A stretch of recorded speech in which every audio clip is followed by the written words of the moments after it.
Hello दोस्तों, मैं अंजलि एक नया वीडियो लेकर आई हूँ। आज हम बात करने जा रहे हैं 2022 में आई musical fantasy movie Matilda the musical movie की।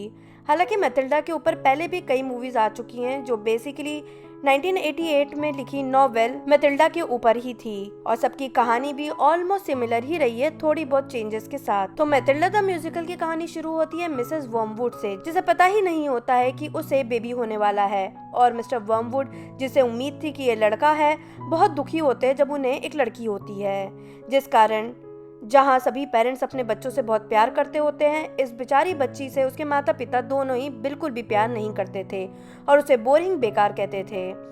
ये बच्ची मैथिल्डा थी। मैथिल्डा को बुक्स पढ़ने का बहुत शौक था, पर उसके इग्नोरेंट और बेवकूफ पेरेंट्स ने उसे कभी स्कूल नहीं भेजा था, जिस कारण स्कूल इंस्पेक्टर घर आते हैं, जिसे वर्मवुड झूठ कह देते हैं कि वो उसकी होम स्कूलिंग करा रहे हैं। पर मिस जेनी हनी, जो कि स्कूल में टीचर भी थी, मैथिल्डा से स्कूल आने के लिए कहती है, जहां वो म्यूजिक, स्टोरीज और लिटरेचर सब कुछ सीख सकती है। मैथिल्डा को क्योंकि स्टोरीज बहुत पसंद थी, लिटरेचर उसका फेवरेट सब्जेक्ट था, और ये जानकर कि स्कूल में बहुत सी बुक्स होती है वो बहुत खुश होती है। पर पेरेंट्स का सोचकर वो वहाँ से चली जाती है। इंस्पेक्टर्स चले जाते हैं, पर मिस्टर वर्मवुड पर फाइन लगा जाते हैं कि उन्होंने अपनी बेटी को स्कूल क्यों नहीं भेजा, और अब उसे कम्युनिटी स्कूल चर्चहैम हॉल जाना होगा। और इस कारण मिस्टर वर्मवुड वहाँ की हेडमिस्ट्रेस एगाथा ट्रंचबुल से बात करते हैं, जो कि एक ओलंपिक विनर थी और लंबी स्ट्रॉन्ग औरत थी, और उसे वो फोन पर बताते हैं कि मैथिल्डा एक ट्रबल मेकिंग, बिगड़ी हुई लड़की है। पर सच तो ये था कि मैथिल्डा बहुत इंटेलिजेंट, शार्प, स्मार्ट और थोड़ी सी नॉटी थी, और अपना फ्यूचर खुद बनाने वाली लड़की थी, और सेकंड्स में कहानियां बना सकती थी। अगले दिन पहली बार वो स्कूल जाती है, पर देखती है दरवाजे पर तो ताला लगा हुआ है। मैथिल्डा जिस लाइब्रेरियन की बुक पढ़ती थी वो मिसेस फेल्प्स थी, जिसके पास कार लाइब्रेरी थी, जो हर दिन अलग लोकेशन पे अपनी लाइब्रेरी लगाती थी। जब वो मैथिल्डा को बंद दरवाजे के बाहर देखती है तो वो उसको बताती है कि स्कूल 1 घंटे बाद खुलेगा, इसलिए मैथिल्डा उसके साथ चली जाती है और अपनी एक कहानी सुनाती है जो उसे फिज में आती थी। वो अधूरी सी कहानी सुनाती है एक एस्केपोलॉजिस्ट और एक्रोबैट के बारे में, जो स्टंट्स करते थे और शादी कर लेते हैं, पर उन्हें कई सालों बाद तक बच्चा नहीं होता, इसलिए एट द एंड वो सबसे डेंजरस स्टंट करने का डिसाइड करते हैं। पर तभी स्कूल स्टार्ट होने की बेल बज जाती है और मैथिल्डा स्कूल की तरफ चली जाती है। सच तो ये था कि मैथिल्डा को इसके आगे की कहानी अभी दिखी भी नहीं थी। ये 20 सेशन था, इसलिए मैथिल्डा के अलावा सिर्फ लेवेंडर नाम की एक लड़की होती है जो इस टाइम स्कूल ज्वाइन करती है।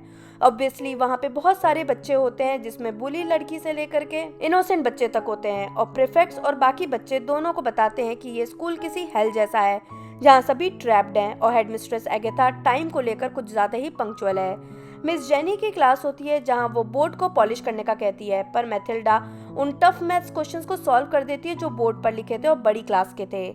जेनी पूछती है कि क्या मैथ्स उसका फेवरेट सब्जेक्ट है, तो मैथिल्डा बताती है कि मैथ्स उसे ठीक लगता है, पर उसका फेवरेट सब्जेक्ट तो लिटरेचर है, क्योंकि उसे भी रीडिंग करना बहुत पसंद है, और उसने अभी पिछले हफ्ते में ही 10 बुक्स पढ़ ली थी।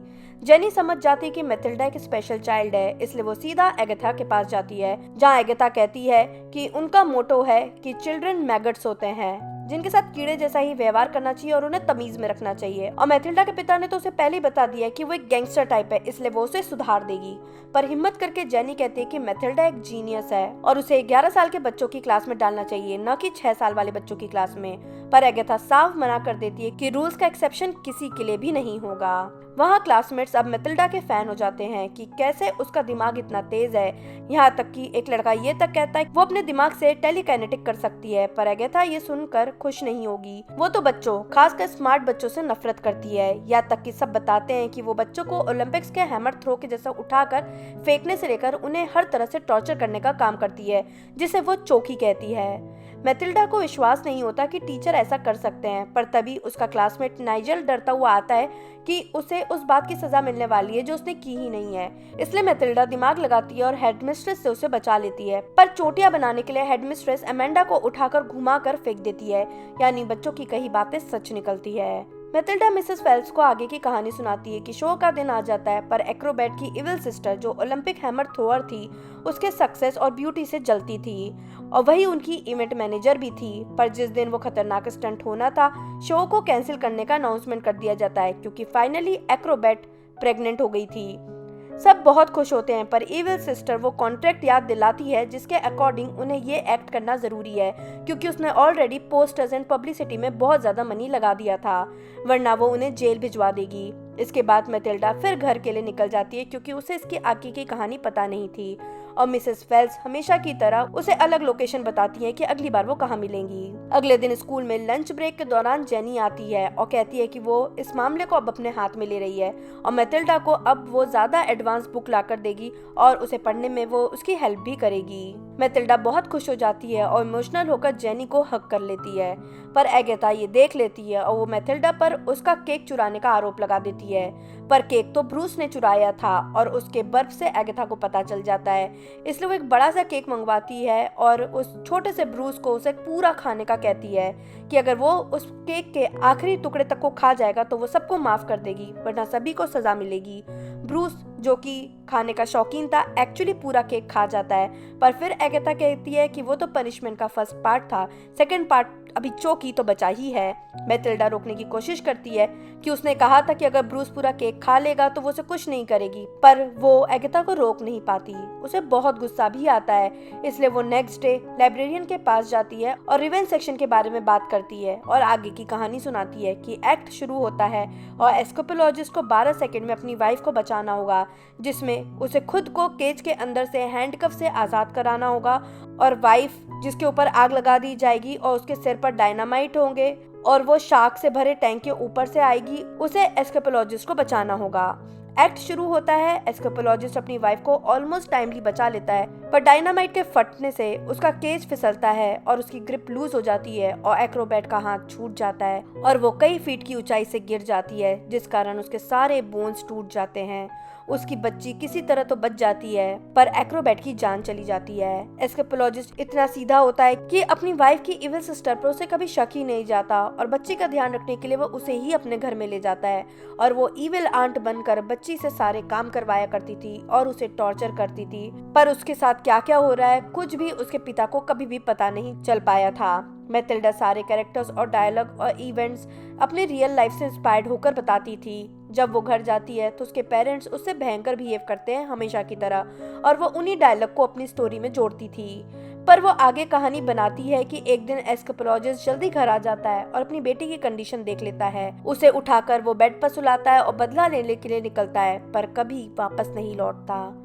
अगले दिन मैटिल्डा स्कूल जाती है। वो हीरो बन चुकी थी, हर कोई उसे कुछ न कुछ दे रहा होता है, क्योंकि उसने एगेथा को नो कह दिया था जो आज तक कोई नहीं कह पाया था। पर एगेथा सब कुछ सुन रही होती है, इसलिए वो आकर बच्चों को फिजिकल एजुकेशन की क्लास में ले जाती है, जहाँ बारिश में वो उन्हें टॉर्चर करना शुरू करती है। वो उनसे दौड़ लगवाती है, उन्हें जंगल में कीचड़ भरे रास्तों पे ले जाती है, उन्हें आर्मी की ट्रेनिंग टाइप करवाती है, और जब बच्चे बिल्कुल थक हार जाते हैं वो खुद उनके सामने पानी पीने जाती है, पर उसमें लेवेंडर का न्यूट होता है, जिसे वो पानी पीने के बाद देख लेती है। वो इसका इल्जाम फिर किसी और बच्चे पे ही लगा देती है, पर मैटिल्डा इस बार उसका डट कर सामना करती है।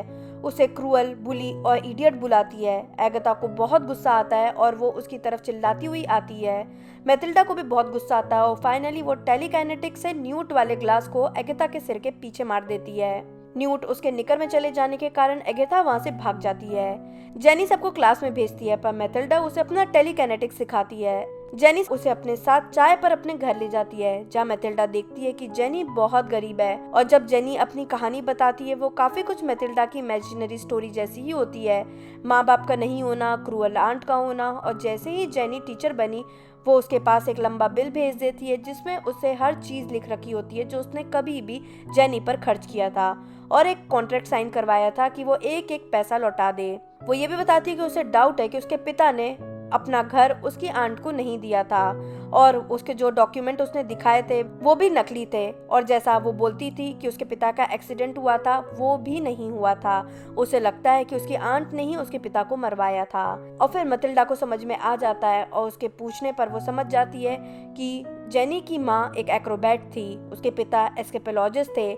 मैटिल्डा समझ जाती है कि वो टुकड़ों में दिखने वाली स्टोरी एक इमेजिनरी स्टोरी नहीं बल्कि जेनी हनी की रियल स्टोरी है, और उसकी आंट कोई और नहीं बल्कि एगेथा ट्रंचबेल थी, और वो अब बदला लेगी। वो वहाँ से जाती है और रास्ते में एगाथा के केबिन को अपनी पावर से तोड़ देती है। पर घर पहुंचकर देखती है कि उसके पेरेंट्स पैकिंग कर रहे हैं। उन्होंने एक बड़े माफिया से फ्रॉड किया था, इसलिए वो 24 घंटे के पहले शहर छोड़कर स्पेन जा रहे थे और वो नेक्स्ट डे उसे स्कूल से पिकअप करते हुए निकल जाएंगे। अगले दिन मैथिल्डा स्कूल जा रही होती है। अब उसकी टेलीकिनेटिक पावर बहुत बढ़ चुकी थी।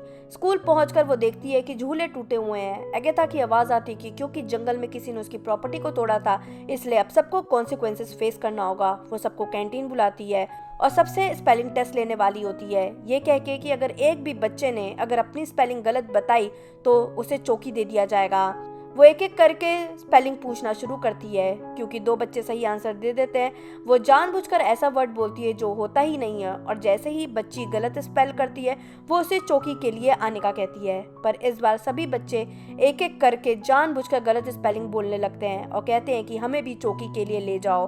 पर एगाथा उनसे एक कदम आगे थी। उसने एक्चुअली हर बच्चे के लिए चौकी अरेंज कर रखा था। पर मैथिल्डा दिमाग लगाती है और अपने टेलीकिनेटिक स्किल से बोर्ड पर लिखती है कि एगाथा, मैं मैग्नस हूँ और जेनी को उसका हाउस वापस दे दो और चली जाओ, वरना तुम्हारे साथ वही होगा जो तुमने मेरे साथ किया था। बच्चे कहते कि यहाँ कोई भूत आ गया है और फिर मैथिल्डा जमीन पर पड़े जंजीर उठाकर मैग्नस का फॉर्म बना लेती है और सारे चौकी और कैंटीन को तोड़ने लगती है और एगाथा को पकड़ने भेजती है। पर एगाथा जंजीर खींचकर उसे तोड़ देती है। पर फिर उसके बाल 2 पोनी में बदल जाते हैं और उसके साथ बिल्कुल वैसा ही चौकी किया जाता है जैसा वो बच्चों के साथ करती थी। पर जमीन पर गिरने से पहले मैथिल्डा उसे रोक देती है, जिससे कीज गिर जाती है, जिसे जेनी उठा लेती है और स्कूल को अपने अंडर ले लेती है और एगाथा को भागने का कह देती है। एगाथा वहां से भाग जाती है। सभी बच्चे बहुत खुश होते हैं और उसके स्टैच्यू को भी गिरा देते हैं। पर तभी मैथिल्डा के पेरेंट्स आ जाते हैं उसे स्पेन ले जाने के लिए। कोई भी बच्चा उसे जाने नहीं देना चाहता था, पर ये बात मैथिल्डा के हाथ में नहीं थी। वो जाने को होती है और अभी डिस्कशन हो ही रहा होता है कि वो कहाँ बैठे कि जेनी आगे आती है और कहती है कि वो मैथिल्डा को अपने साथ रखना चाहती है, उसे गोद लेना चाहती है। वो बदले में पे भी कर देगी अगर मैथिल्डा चाहे तो। उसके पेरेंट्स रेडी हो जाते हैं। हालांकि पहली बार उन्हें फील होता है कि मैथिल्डा उनकी बेटी है, पर जिंदगी में पहली बार वो सही काम करते हैं और वो मैथिल्डा की कस्टडी जेनी को दे जाते हैं और वहाँ से चले जाते हैं। मैथिल्डा और जेनी बहुत खुश हो जाते हैं। मैथिल्डा को अपनी स्टोरी की एंडिंग भी मिल जाती है जो वो मिसेस फिल्स को सुनाती है। स्कूल का नाम बदल दिया जाता है और अब ये एक फ्रेंडली स्कूल था। डार्क सा दिखने वाला स्कूल अब कलरफुल था। मैथिल्डा और जेनी उसके घर जाते हैं और खुशी खुशी साथ रहने लगते हैं। तो दोस्तों, ये थी कहानी रोअल डाल्स मैथिल्डा द म्यूजिकल की, जो नेटफ्लिक्स पे अवेलेबल है। आपको ये कहानी कैसे लगी मुझे नीचे कमेंट बॉक्स में बताएं। अगर वीडियो पसंद आया तो लाइक और शेयर जरूर करें। मैं जल्दी नए वीडियो के साथ वापस आऊंगी। तब तक के लिए बाय बाय।